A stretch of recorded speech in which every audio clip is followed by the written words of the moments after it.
Ini adalah 5 nasihat ketika harga emas pecah rekod. Tuan-puan, yang pertama sekali, elakkan jual emas kerana emas naik. Pada masa depan lagi, emas akan naik lebih tinggi lagi.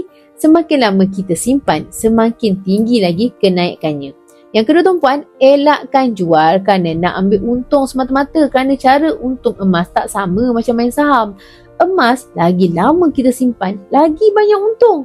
Simpan selama mungkin jika belum lagi capai target simpanan tuan-puan. Yang ketiga tuan-puan, elakkan pajak emas atau buat loan bank untuk buat belian baru.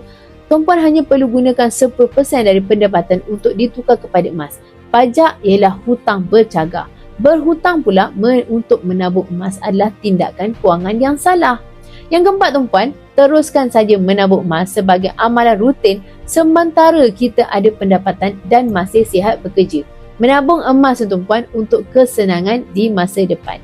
Yang kelima tuan-puan, gunakan dividen dari tabung ASB, tabung haji, KWSP untuk alihkan menjadi emas. Kenaikannya lebih menguntungkan daripada dibiarkan saja sebagai tunai di medium lain. Dapat tuan-puan?